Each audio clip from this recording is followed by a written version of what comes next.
Commander Amy Patterson stood at the bridge of the U.S. Intrepid, her eyes fixed on the massive display screen showing countless red dots approaching Earth's defense line. Her hands gripped the command rail tightly as she processed the information streaming in from their long-range sensors. "Commander, we're picking up over 300 Zaxxarian warships entering the solar system," Lieutenant Peter Martinez reported, his voice steady despite the gravity of the situation. "They're moving in a standard attack formation." Amy allowed herself a small smile.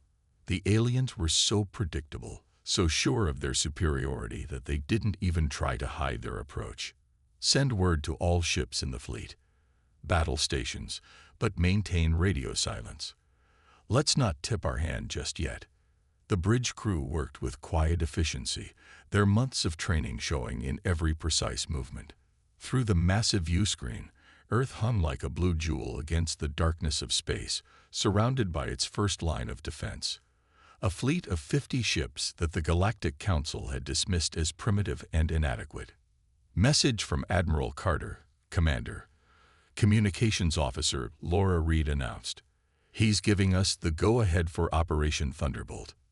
Amy nodded, her heart beating faster, but her voice remaining calm. "Send acknowledgement. Lieutenant Martinez, is the targeting system calibrated according to your calculations?" "Yes, Commander. The weak spots in their shield configuration should be exactly where we predicted. Their arrogance in never changing their battle patterns might just be their downfall." The Zaxxarian fleet drew closer, their purple-hulled ships arranged in their traditional arrow formation. The same formation they'd used for 3 centuries of conquest across the galaxy.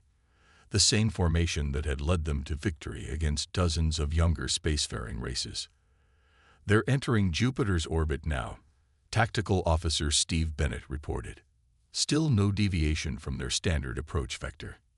Amy opened a secure channel to the fleet. "All ships, this is Commander Patterson. Remember your training. Remember what we're fighting for. Every person on Earth is counting on us. Stand ready."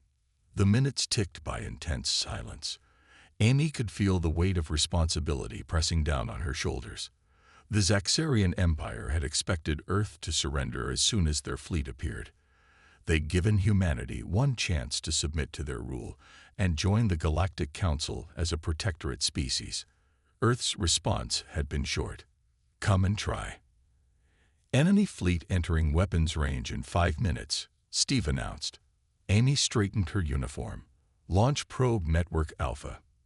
Across the solar system, hundreds of seemingly inactive satellites suddenly powered up. The Zaxxarians had ignored them, dismissing them as primitive communication relays. That mistake would cost them dearly. "Probes online and tracking," Peter confirmed. "Shield frequency analysis initiating." The enemy fleet continued their advance, confident in their superior numbers and technology. Their first warning that something was wrong came when their long-range communications suddenly went dark. "Quantum interference network is up," Laura reported with satisfaction. "They're cut off from their command structure." The Zaxxarian ships began to break formation, their coordinated movements becoming jerky and uncertain.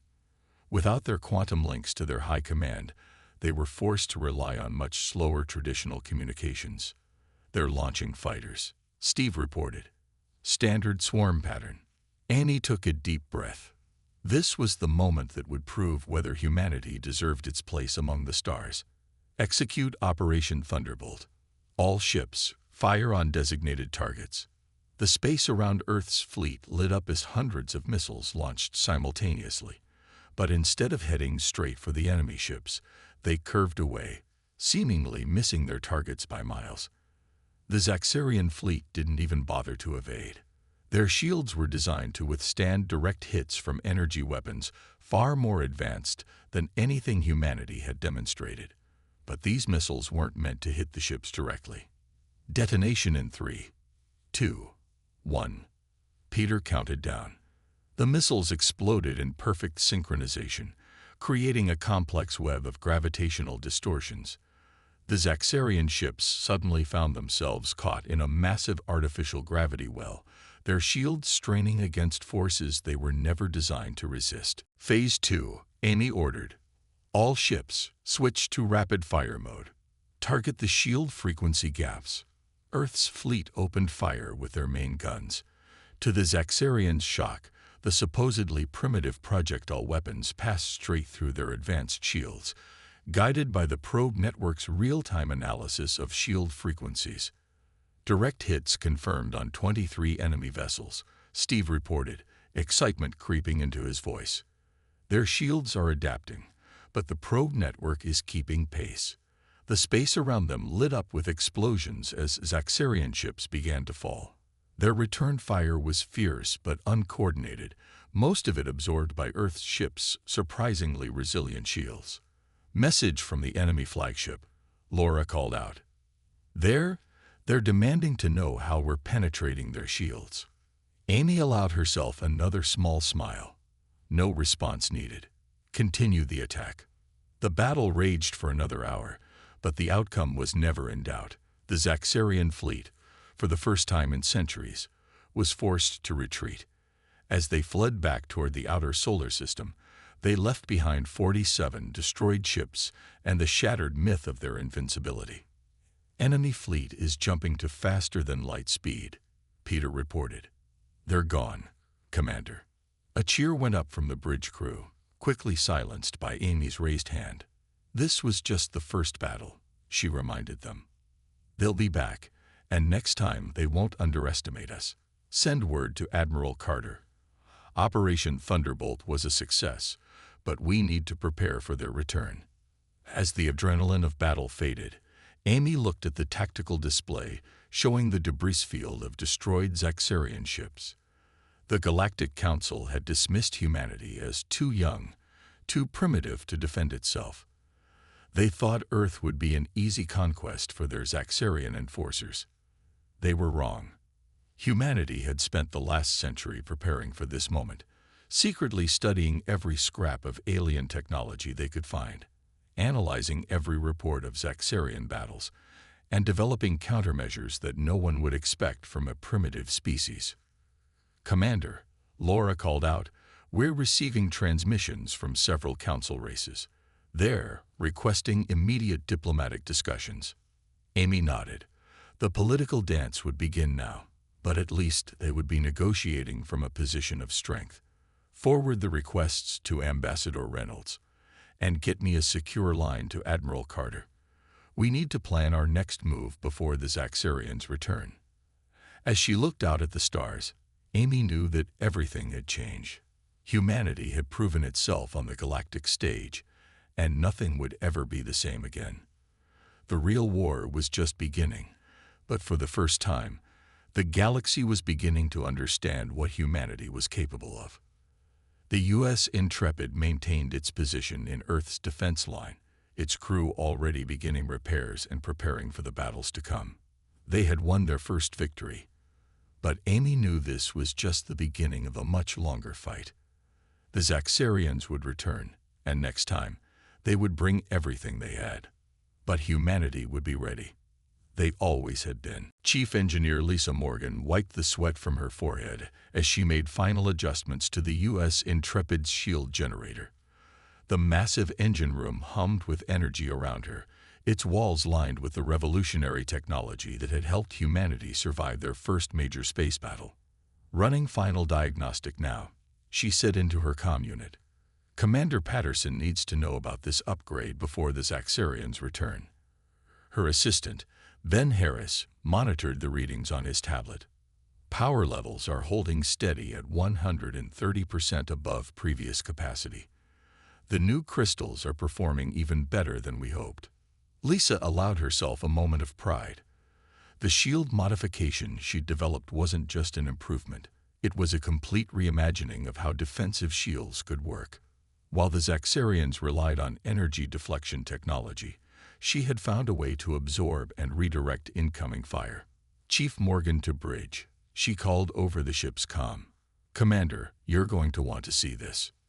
10 minutes later, Commander Patterson stood in the engine room, watching as Lisa demonstrated the shield's new capabilities. A test beam hit the shield bubble surrounding a small probe, and instead of creating the usual flash of deflection, the energy seemed to flow like water across its surface. The shield doesn't just stop incoming fire, Lisa explained, her eyes bright with excitement. It captures the energy and feeds it back into our power grid. The harder they hit us, the stronger we get. Amy's eyes widened as she understood the implications. How many ships can we upgrade with this system? We've been secretly manufacturing the crystals for months. We can have the entire fleet upgraded within 48 hours. The commander's response was interrupted by a priority alert from the bridge. Commander Patterson to the bridge immediately. Multiple Zaxarian signals detected entering the solar system. When Amy reached the bridge, the tactical display showed an even larger fleet than before. Over 500 enemy ships were approaching, led by the massive dreadnought of High Commander Vexthor himself. They're targeting our outer colonies first, Lieutenant Martinez reported. Mars base and the Europa settlement are their primary targets. Amy's jaw tightened. They think they'll force us to split our forces. Lieutenant, send word to all ships. Begin immediate upgrade to Shield System Beta. And get me Admiral Carter. The next 12 hours were a blur of activity. As the Zaxarian fleet approached, Earth's ships underwent their transformations one by one. Lisa's engineering teams worked without rest, installing the new shield crystals across the fleet. The first test of the new technology came at Mars base. 3 human destroyers faced off against 12 Zaxarian cruisers. The alien ships opened fire with their full arsenal, expecting to quickly overwhelm the defenders. Mars base reporting. Laura Reed announced from her communications station. The destroyer's shields are holding. Power levels are actually increasing under enemy fire. Amy watched the tactical display with satisfaction as the 3 destroyers not only held their ground but began pushing back against the superior numbers. The Zaxarian ships' energy weapons, which should have overwhelmed the human vessels, were instead making them stronger. Message from High Commander Vexthor, Laura reported. They're demanding to know what kind of witchcraft we're using. Send them the same response they gave us when we asked about their shield technology last year. Amy ordered. Advanced species have no obligation to explain their methods to primitives. The battle spread across the solar system as the Zaxarian fleet split up to attack multiple targets. But everywhere they struck, they found humanity's ships waiting with their new shield technology. Each engagement followed the same pattern. The aliens would attack with overwhelming force, only to find their energy weapons making their targets stronger. On the Europa settlement, civilian miners watched in awe as a single Earth corvette held off 5 Zaxarian warships. The aliens' frustrated demands for explanations went unanswered as humanity gave them a taste of their own arrogance. Admiral Carter is deploying the main fleet, Steve Bennett reported from Tactical. The Zaxarians are being pushed back from Mars and Europa. They're trying to regroup. The massive enemy dreadnought moved to the front of their formation, its weapon ports glowing as it charged its main gun. High Commander Vexthor was clearly done with precise strikes. He intended to simply overwhelm the human defenses with raw power. All ships, form up on the Intrepid, Amy ordered. Let's show them exactly what these new shields can do. The dreadnought fired, its beam bright enough to be seen from Earth. It struck the human fleet's combined shield bubble, and something extraordinary happened. The energy didn't just flow across the shields. It was absorbed completely. Every human ship's power readings jumped to unprecedented levels. All ships, return fire. Amy commanded. Full spread, all weapons. The human fleet fired as one, their weapons supercharged by the absorbed energy. The Zaxarian shift shields, designed to handle normal weapon fire, buckled under the enhanced assault. Even their mighty dreadnought's defenses cracked, forcing it to retreat. Enemy fleet is falling back, Peter Martinez reported with satisfaction. They're gathering at Neptune's orbit, reading multiple ship signatures with severe damage. Lisa's voice came over the comm from engineering. Commander, you should know. We've barely scratched the surface of what these shields can do. Give me a few more days, and I can show you something really interesting." As the Zaxarian fleet retreated to lick their wounds, the mood on the Intrepid's bridge was cautiously optimistic. They had proven that humanity's technology could not only match but exceed their enemies' capabilities. Message from Galactic Council Headquarters, Laura announced. Several younger council races are requesting private communications channels. They seem impressed. Amy nodded. The political landscape was shifting faster than anyone had expected. Humanity wasn't just surviving. They were changing the balance of power that had held for centuries. "Maintain battle stations," she ordered. "They'll be back, and next time they'll be desperate. That makes them even more dangerous."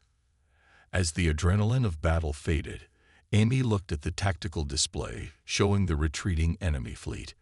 The Zaxarians had come expecting to find the same primitive species they'd encountered before. Instead, they'd found an enemy that could take their greatest weapons and turn them back against them. The real question now was, what would they try next? And would Lisa's next innovation be ready in time to meet it?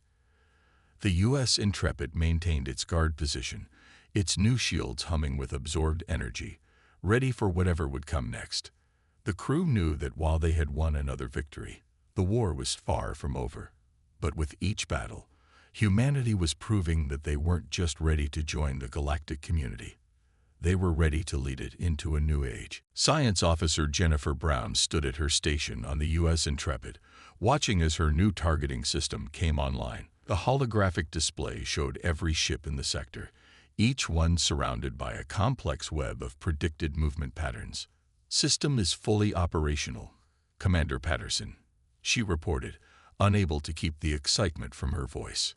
"It's already analyzing 300 years of naval warfare records from Earth's history."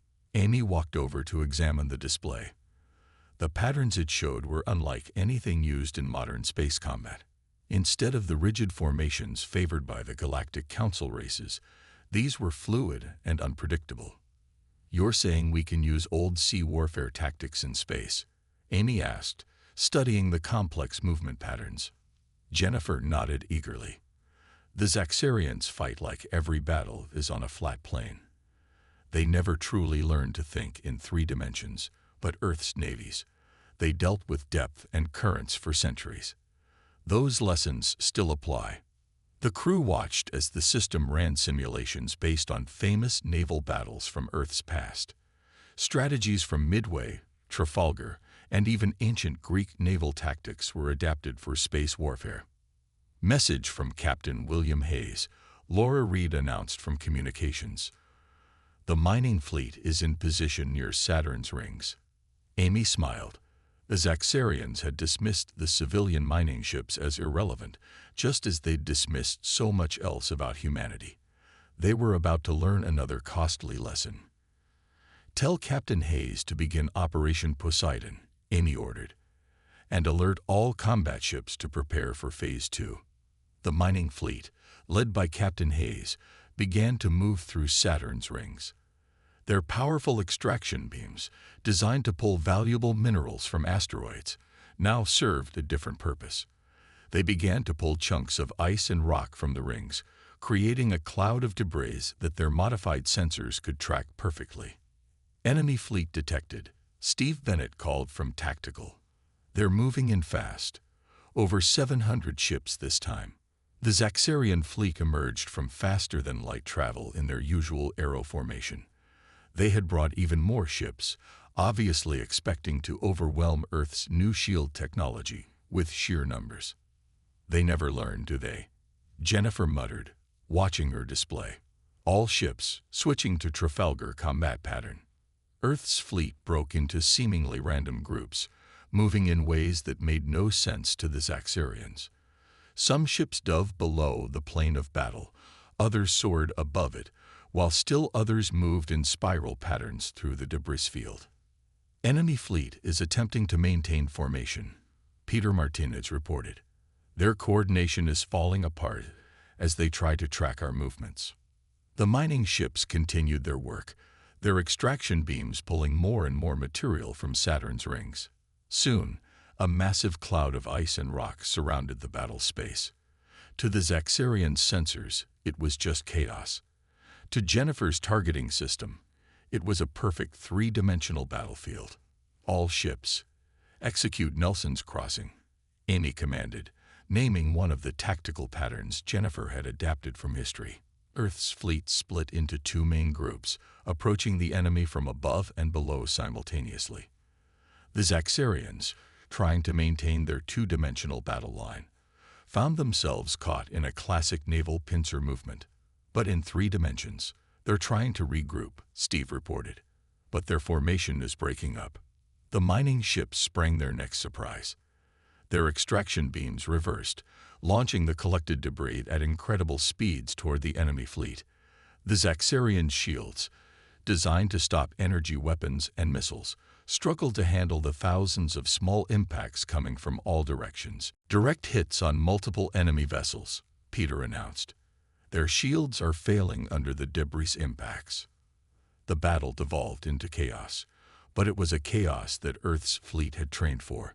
Jennifer's targeting system predicted enemy movements with uncanny accuracy, while the human ships moved like schools of fish through the debris field.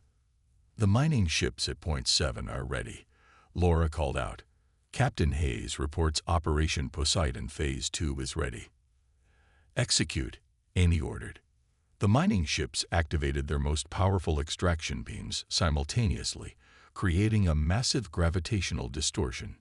Dozens of Zaxxarian ships, caught in the effect, were pulled out of formation and into each other. Enemy flagship is attempting to coordinate a retreat, Laura reported. Their communications are confused. They keep referring to impossible tactics. The Zaxxarian fleet began to withdraw, their neat formations completely shattered. Ships collided with each other and with debris as they tried to escape the three-dimensional battlefield that humanity had created. Should we pursue? Steve asked. Amy shook her head. Let them go. They need to report this to their leaders. Let them try to explain how they were defeated by primitive tactics that are centuries old. As the enemy fleet retreated, Jennifer's targeting system continued to track them. We could adapt the Battle of Salamis next time, she suggested. The Greeks knew a lot about using terrain against a larger force. Good work, everyone, Amy announced to the bridge crew. Especially you, Jennifer. You just revolutionized space combat by looking to the past. The mood on the bridge was triumphant but focused. They had won another victory, but the war was entering a new phase. The Zaxxarians would be back, and they would try to adapt to humanity's tactics. Message from Admiral Carter, Laura announced. The Galactic Council is calling an emergency session. Apparently, several member races are questioning the Zaxxarian Empire's military leadership. Amy nodded. The political implications of these battles were spreading faster than anyone had expected. Humanity wasn't just defending itself. They were challenging the very foundations of how the galaxy's dominant powers operated. Maintain battle stations, she ordered. And Jennifer, keep studying those history books. I have a feeling we're going to need more surprises. The U.S. Intrepid held position near Saturn, its sensors watching for any sign of the enemy's return. The debris field they had created glittered in the sunlight, a shimmering cloud that represented humanity's latest innovation in space warfare. In her science station, Jennifer was already reviewing more naval battles from Earth's history. The Zaxxarians had spent centuries becoming set in their ways, forgetting the basic principles of combat that humanity had learned through countless battles on their seas. That mistake had cost them dearly, and humanity was just getting started. The next battle would be even more interesting. After all, they hadn't even tried the submarine tactics yet. Ambassador Susan Reynolds took a deep breath as she walked into the great chamber of the Galactic Council. The massive room was filled with representatives from over 200 species, their quiet whispers echoing off the crystal walls. She carried with her a data chip that could change the balance of power in the galaxy forever. The Council recognizes the representative from Earth, announced the chief speaker, his translator converting his clicks and whistles into standard galactic language. Susan stepped up to the central platform. Her simple blue uniform stood out among the elaborate robes and ceremonial armor of the other representatives. Behind her, a large holographic display activated. "Honorable members of the Council," she began, her voice clear and strong. "I bring evidence of crimes committed by the Zaxarian Empire against civilian targets." The display showed footage from Captain Andrew Mitchell's ship cameras. The images were crystal clear. Zaxarian warships firing on unarmed human colonies, destroying civilian habitats, and targeting medical vessels. These attacks were not acts of war, Susan continued. They were attempts to terrorize our people into submission, the same tactics the Zaxarian Empire has used against other young species for centuries. The chamber erupted in angry shouts and protests. The Zaxarian representative, High Counselor Zextal, rose from his seat. "This is propaganda," he shouted. "The humans edit their recordings to suit their needs." Susan smiled calmly. "The data is encoded with quantum signatures. Any member race is welcome to verify its authenticity. In fact, I believe the Arcturian Science Academy already has." That caused a stir. The Arcturians, known for their absolute dedication to truth and scientific accuracy, nodded their large heads in confirmation. Meanwhile, in the Jupiter Defense Zone, Major Nicole Sanders was putting human ingenuity to work in a different way. Her small fleet of fast attack craft darted between the moons of Jupiter, using the gravitational fields to mask their movements. "All ships maintain radio silence," she ordered through the quantum communication network. "Let them think this sector is undefended." A Zaxarian battle group had entered the Jupiter system, looking to strike at humanity's crucial helium-3 mining operations. They moved with their usual arrogance, never suspecting they were being watched. Back in the council chamber, Susan was presenting more evidence. "We have also discovered that the Zaxarian Empire has been secretly selling advanced weapons to both sides in regional conflicts, prolonging wars for their own profit." This revelation caused even more chaos in the chamber. Several younger council races began shouting accusations at the Zaxarian representatives. Species that had suffered in those conflicts suddenly saw their histories in a new light. "This is outrageous," Zextal protested. "We are the guardians of galactic peace." "You are arms dealers hiding behind a facade of authority," Susan corrected him. "And humanity has the proof." In the Jupiter system, Nicole's fleet sprung their trap. Her ships emerged from behind the moons, using the same mining ship tactics that had worked so well in the Saturn battle. The Zaxarian battle group, caught completely by surprise, found themselves fighting an enemy they couldn't properly track. "Target their command ships," Nicole ordered. "Don't let them coordinate their response." The battle was swift and decisive. The Zaxarian ships, unable to adapt to the hit-and-run tactics, were forced to retreat in disarray. Another victory for humanity's unconventional warfare. Back in the council chamber, the political battle was reaching its climax. Representatives from dozens of younger species were now standing, demanding to be heard. "The Centaurian Republic requests an immediate review of all Zaxarian military actions in our sector," one ambassador called out. "The Proxima Alliance demands an investigation into the weapons sales," another added. Susan watched as the carefully maintained political structure of the Galactic Council began to crack. The Zaxarian Empire had held power through fear and manipulation for too long. Now their victims were finding their voices. "Earth calls for a vote," she announced. "We propose the immediate suspension of the Zaxarian Empire from all Council military oversight committees." The chamber fell silent. Such a proposal was unprecedented. The Zaxarians had held those positions for over 500 years. "You dare?" Zextal sputtered. "We are the most powerful military force in the galaxy." "Are you?" Susan asked quietly. "Your fleet has been defeated 3 times by a primitive species.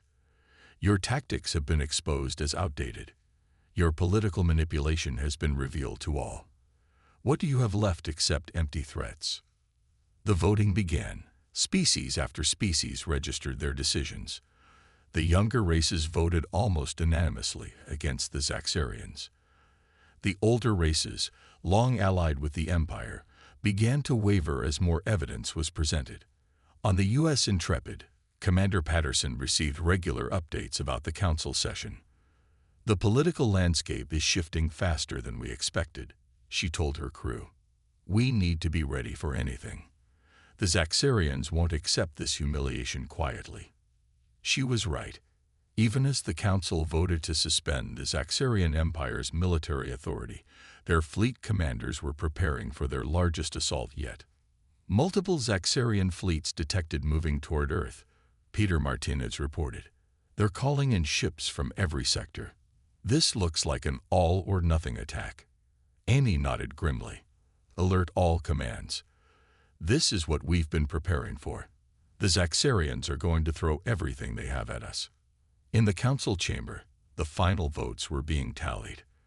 The Zaxarian Empire had lost their military oversight authority by a significant margin. Centuries of political dominance had ended in a single session. Susan watched as Zextal stormed out of the chamber, but her victory celebration was cut short by an urgent message from Earth Command. The Zaxarians were mobilizing their entire fleet. "This is far from over," she told the council.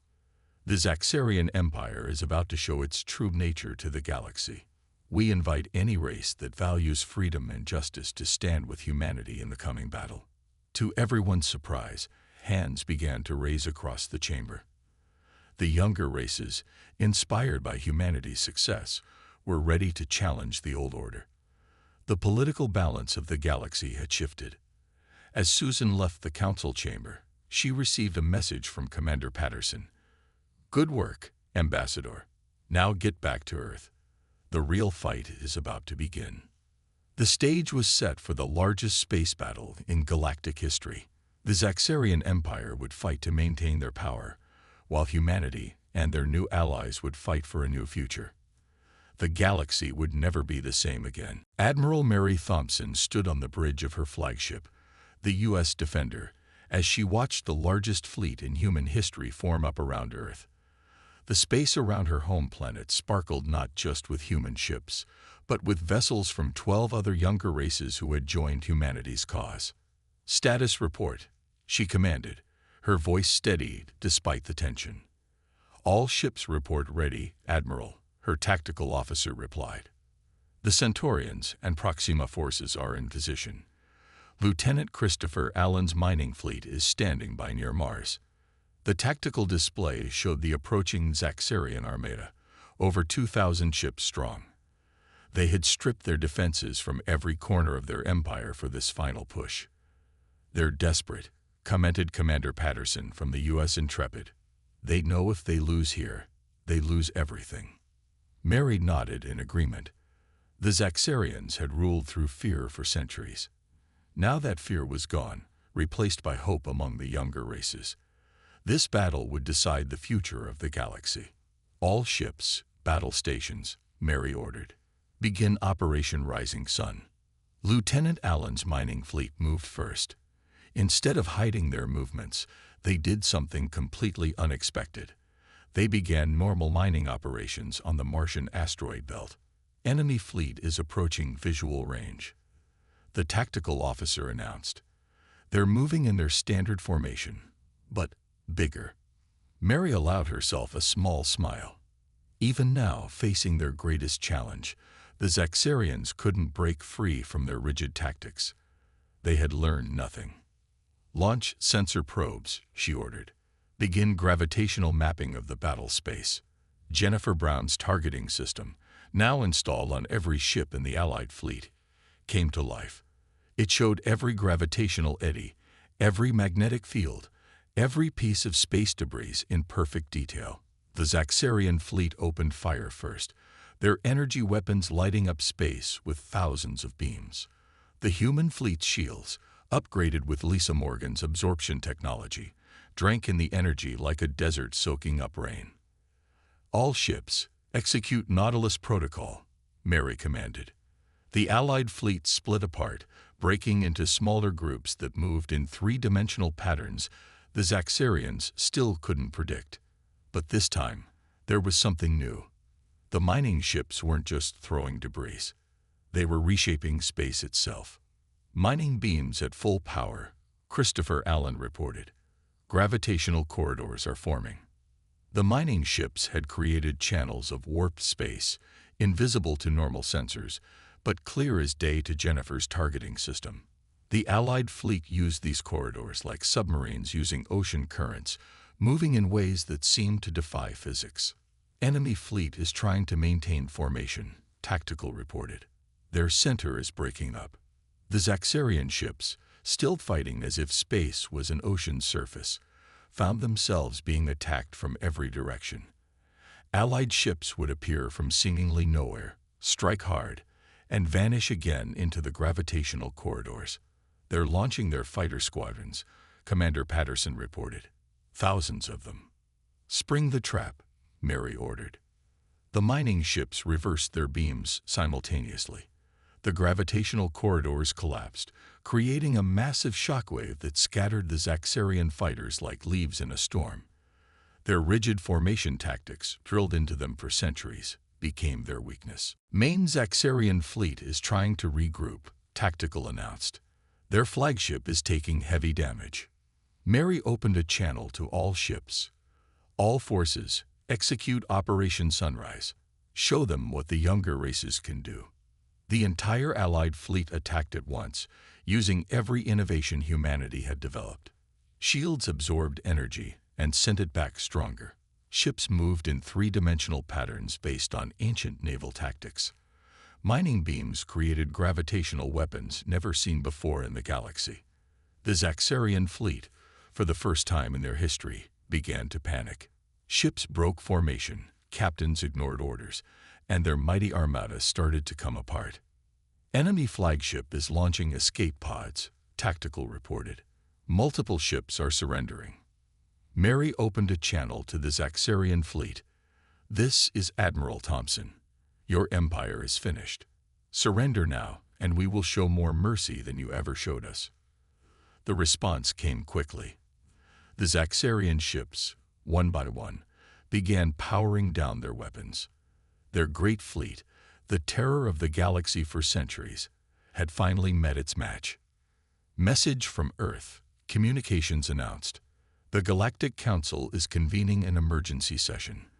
They're voting on a complete restructuring of the Council system. The celebration on the Allied ships was subdued but heartfelt. They had won not just a battle, but a chance to reshape the galaxy into something better.